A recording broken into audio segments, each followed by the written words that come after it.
For this last section of the inequalities, we're going to talk about what happens when you have two variables, two distinct variables, x and a y per se, and an inequality, right? We call this two variable inequalities.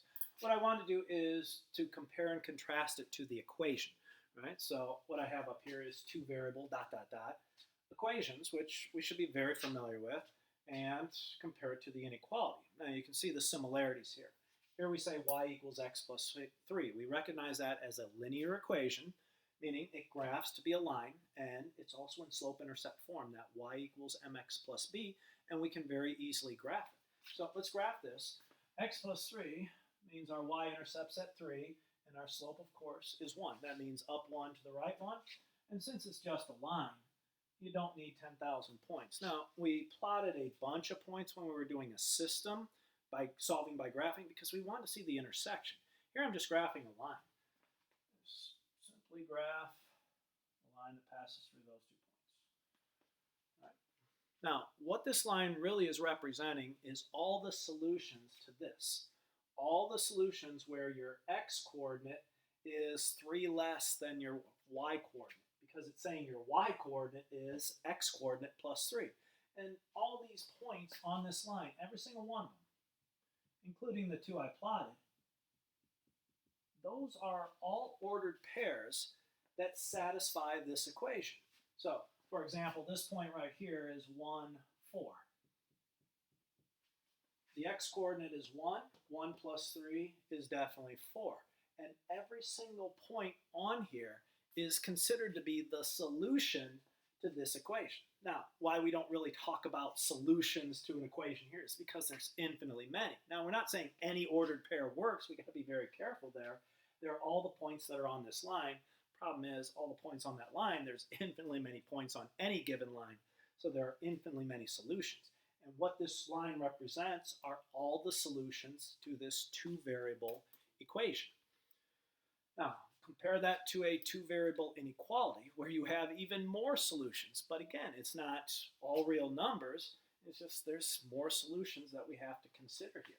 So we're talking this time where your y-coordinate is greater than or equal to your x-coordinate plus 3. That's kind of mind-blowing. Like, how would you quantify that? How you show that is basically you start off the same way as you did here. Show all the ones that are exactly equal to. That would be a good way. So y-intercept 3, slope 1, up 1 to the right 1, just as before. And we could say with certainty that every single point on this line will satisfy this inequality, but it satisfies it as just strictly equal then. We haven't even considered all the ones that are greater than as well. So we got to think, what ordered pairs work? Well, to figure that out, we could just pick a point on either side of the line because this line is actually a dividing line of the Cartesian coordinate system. It divides it between solutions and non-solutions. Right? So if you're on this side of the line and you're a solution, everything on this side of the line must be a solution. And thus everything on the other side of the line must not be a solution, and vice versa. If there is one point on this side of the line that's a solution, that means all points on that side must be a solution, and no points on the opposite side can be a solution. Let me give you a case in point. We pick a random point here. That's the ordered pair 2, 1. Is 2, 1 a solution to this linear inequality? In other words, if I put in 2, add 3, and put in 1 there, what kind of statement do I get? Well, let's put it off to the side. 1 for the y. Is that greater than or equal to, and I'm putting a question mark because I don't know yet, 2 for the x-coordinate plus 3. Is 1 greater than or equal to 5? Well, clearly that is a false statement. 1 is not greater than or equal to 5. What that means, it means 2, 1 is not a solution. Now you'd say, well, so? Well, that tells you just about everything you need to know. 2, 1 is not a solution, and neither will any other point that's on this side of the line be a solution either. So, for example, the origin. Will the origin work? I don't have to test it. I know it can't work because it's on the same side of the line as 2, 1 was, which didn't work. We could test it though. Put in 0 for y. Is that greater than or equal to 0 plus 3? Again, completely false. This point way down here, -2, -4. Is that a solution? Again, there's no sense checking it. I know it can't be a solution because 2, 1 wasn't a solution. Neither was 0, 0. Any point that lies on the same side of the line as a false solution, I suppose, will not be a solution either. But again, let's check it out just to verify. -4 is greater than or equal to what? -2 plus 3. -4 is greater than or equal to 1. False. Now, compare that to any point on the other side of the line. Any point on the other side should be a solution to this inequality, this two-variable inequality. So if we pick a point that we're sure is on this side, like -4, 5 is definitely 4 to the left, 5 up. That point is definitely on the opposite side of the line as our first point that we tested, 2, 1. It should be a solution. So we'll put in 5 for y and say, is that greater than or equal to -4 plus 3? 5 is greater than or equal to -1. That's a true statement. And so will every other point on that side of the line. So how we show this is just like with one variable inequalities, when we shade the true direction, we have to shade the correct side of the line. Now, I just draw lines like this. That's the shading idea. And what this represents are all the solutions to this linear inequality in two variables. So if you thought there were a lot of solutions here, well, first of all, you're right, there are, but there's even more solutions over here, because not only do we have to include the equal to, which is all this does, but we now have to include the inequality, which always brings more solutions. It's the difference between when you solve an equation and you get x equals 3 as opposed to x is greater than 3, which has more answers to it.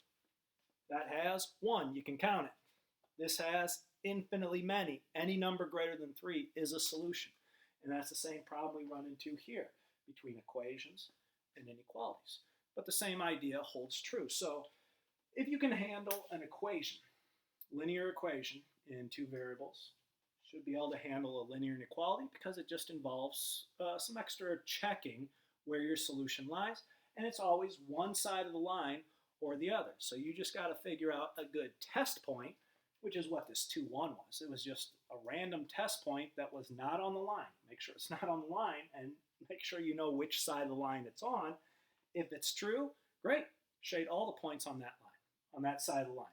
If it's false, great. Shade the opposite way. Right? So it's very easy to determine the shading on these inequalities. You just do it with a simple test point. All right, well, let's kind of at least lay out the rules for these linear inequalities.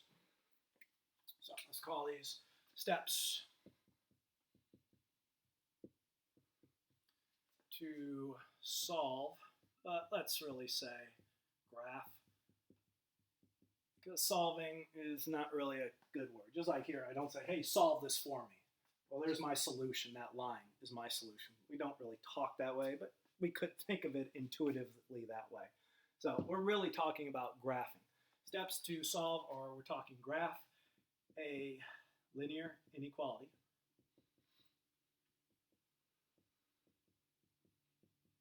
Equality. Two variables.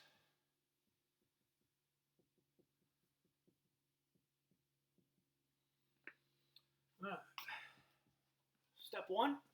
Step one, you have to actually graph the corresponding linear equation. So graph corresponding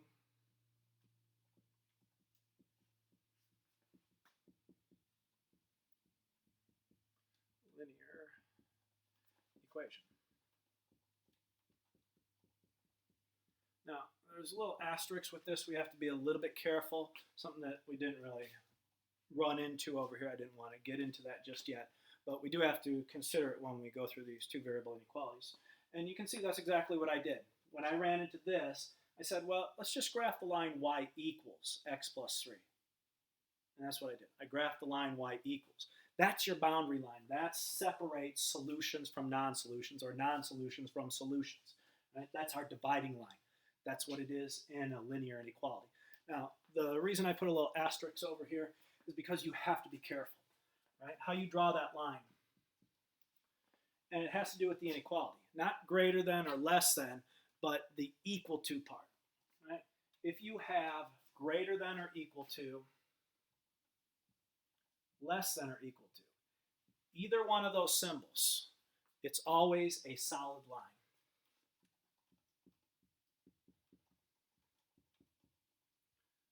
Which is why I drew a solid line here. However, when you have strictly greater than or strictly less than, that needs to be a dashed line. And the reason we have to do a dashed line is because in this is kind of like when we were doing number lines, when we did open or closed circles to indicate whether that's equal to or not equal to. Well, we got to do solid or dashed lines indicating whether the points on the border are actual solutions or they're not solutions. So we could say up to and including the border, or up to but not including the border. Like I said, just like we did with inequalities in one variable when we were doing this on a number line. Just to kind of refresh your memory, we had something like this. That's up to but not including to. Whereas, fill that in, that's up to and including to. We got to do the same thing for our lines. If our line is included, if our border is included as part of our solution, it's got to be solid. If it's not included, well, it's got to be dashed. Right? So we draw a solid line when we go to graph the line up here, or we do just a simple dash line, broken line, something like that. It's just showing the points that lie on this line aren't included in our solution. Right? So once you do that, we'll talk about the other steps here just so as not to press it in here, and we'll finish that off in the next video.